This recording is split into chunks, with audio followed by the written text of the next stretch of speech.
आज का हमारा टॉपिक है व्हाट। व्हाट यानी कि क्या। सबसे पहले इसे सही बोलें। व्हाट हम बोलते हैं लिप्स को राउंड करके व्हाट। आपको ऊपर के दांत नीचे के लिप्स में टच करके नहीं बोलने हैं। व्हाट नहीं कहना है आपको, या व्हाट नहीं कहना, बल्कि आपको कहना है व्हाट। लिप्स राउंड रहने चाहिए, व्हाट। और इसका मीनिंग होता है क्या। मीनिंग याद रखें, क्या। व्हाट का मीनिंग क्या होता है। व्हाट हम तब यूज करते हैं जब हम किसी भी सवाल का जवाब हाँ या ना में ना चाह रहे हों। शायद आपने समझा ना हो।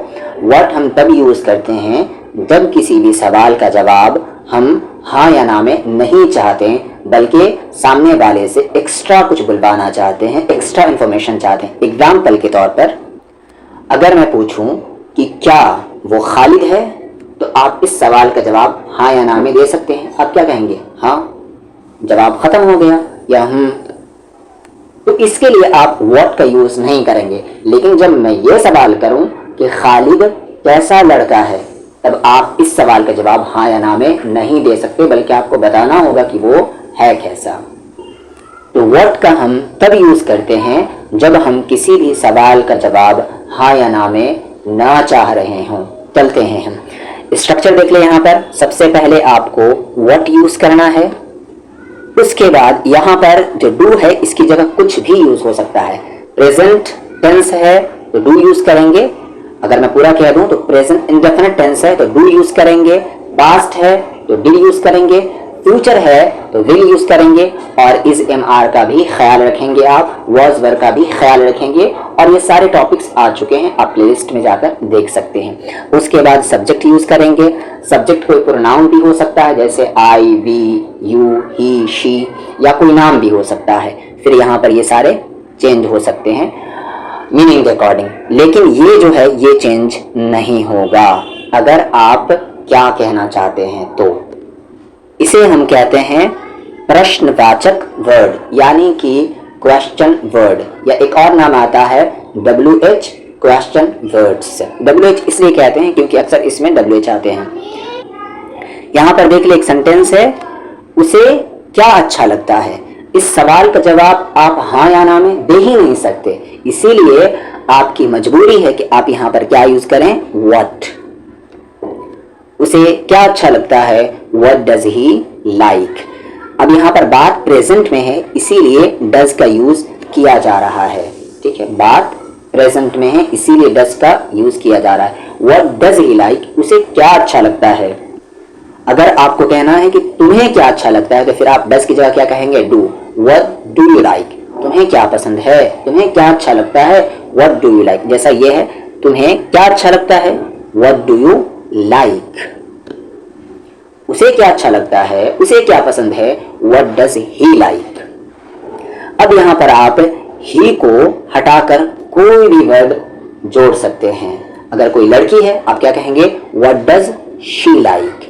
किसी का नाम लेना चाहते हैं, मैं नाम ले लेता हूँ, खालिद।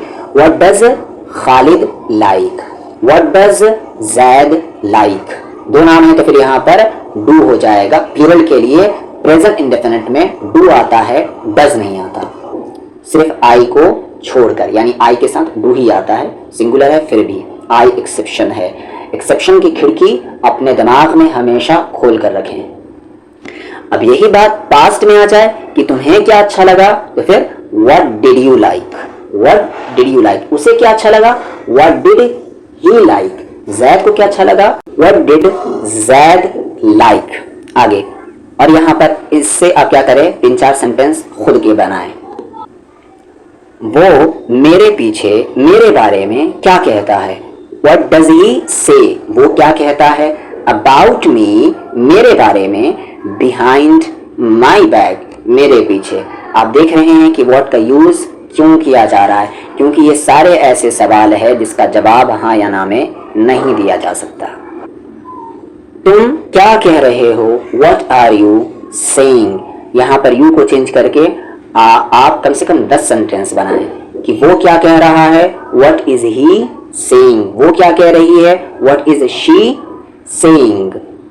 मैं क्या कह रहा हूं, what am I saying. Khalid क्या कह रहा है, व्हाट इज खालिद सेइंग। इस तरह के 15-20 सेंटेंस बनाएं आप, और से को भी आप चेंज कर सकते हैं। वो क्या पढ़ रहा है, व्हाट इज ही रीडिंग। आगे चलते हैं, ये सारे आप कर लेंगे मेरे ख्याल से। आगे, ये कुर्सी यहाँ क्या कर रही है, what is this chair, what is this chair doing here. तुम क्या सुझा रहे हो, what are you suggesting, what are you suggesting, what are you suggesting, what are you suggesting. इस शब्द का क्या मतलब होता है, what does this word mean. काफी यूज कर सकते हैं आप अपने क्लास में। What does this word mean, इस वर्ड का क्या मीनिंग है, what does this word mean. आगे, तुम क्या करते हो, व्हाट डू यू डू। वो क्या करता है, व्हाट डज ही डू। यहाँ पर ये डू एक ऑक्सिलरी वर्ब है और ये डू एक मेन वर्ब है। ठीक है, इसके बारे में मैं कभी बताऊंगा, ग्रामर का टॉपिक अगर आएगा मेरे जहन में तो अगर बनाना रहा तो बनाऊंगा ग्रामर कि ऑक्सिलरी वर्ब क्या है, मेन वर्ब क्या है, बाकी सारे। लुक फॉर का मीनिंग होता है ढूंढना, लुक फॉर ढूंढना, तलाश करना। तुम क्या ढूंढ रहे हो, what are you looking for. तुम अब क्या करोगे, what will you do now, what will you do now, बात फ्यूचर की है। उसने तुम्हें क्या बताया, what did he tell you. तुमने उसे क्या बताया, what did you tell him, what did you tell him. तुमने क्या बताया उसे, यहाँ पर आप इसे चेंज कर सकते हैं। व्हाट के अलावा आप यहाँ पर सारे कुछ को चेंज कर सकते हैं। एक मैं बता ही देता हूँ, रुक जाए। सबसे पहले ये पास्ट का सेंटेंस है कि तुमने उसे क्या बताया, what did you tell him. आगे, तुम उसे क्या बता रहे थे, what were you telling him. तुमने उसे क्या बता दिया है, what have you told him. तुम उसे क्या बताते हो, what do you tell him. तुम उसे क्या बताओगे, what will you tell him. इस तरीके से 20-25 सेंटेंस आप आसानी के साथ बना सकते हैं। आप तो टेंस ही के 12 टेंस यानी कि 12 सेंटेंस इजीली बना सकते हैं। वो क्या कर रहा होगा, इस सेंटेंस पर ध्यान दें। अगर इसको हम अफर्मेटिव सेंटेंस में लेकर आए तो वो पढ़ रहा होगा, he will be reading, will be एक साथ आया। लेकिन यही वर्ड अगर क्वेश्चन वर्ड में आ जाए तो विल अलग हो जाएगा और बी अलग हो जाएगा और बीच में सब्जेक्ट आ जाएगा। वो क्या कर रहा होगा, what will he be doing, यानी विल यहाँ यूज होगा और इसके बाद सब्जेक्ट और सब्जेक्ट के फौरन बाद बी यूज होगा। What will he be doing, वो क्या कर रहा होगा। फ्यूचर कॉन्टिन्यूअस टेंस का ये सेंटेंस है। आगे, तुम कल इस वक्त क्या कर रहे होगे, व्हाट विल यू बी, तुम क्या कर रहे होगे, डूइंग को साथ ले ले, what will you be doing, तुम कल क्या कर रहे होगे, दिस टाइम इस वक्त, tomorrow be, what will you be doing this time tomorrow, तुम कल इस वक्त क्या कर रहे होगे। उसने क्या किया होगा, what will he have done, और ये फ्यूचर परफेक्ट टेंस का सेंटेंस है, what will he have done. यहाँ पर याद रखे विल हैव पहले एक साथ था, ये क्वेश्चन वर्ड्स की वजह से यानी कि इंटरोगेटिव सेंटेंस में जाने की वजह से विल अलग हो गया और हैव अलग हो गया, इसीलिए क्योंकि बीच में सब्जेक्ट आ गया। ठीक है, what will he have done, और यहाँ पर हैव ही यूज होगा, हैज आपको ही को देखकर नहीं लगाना है। फ्यूचर में विल हैव और शैल हैव यूज होता है, चाहे कोई भी सब्जेक्ट रहे, फर्क नहीं पड़ता।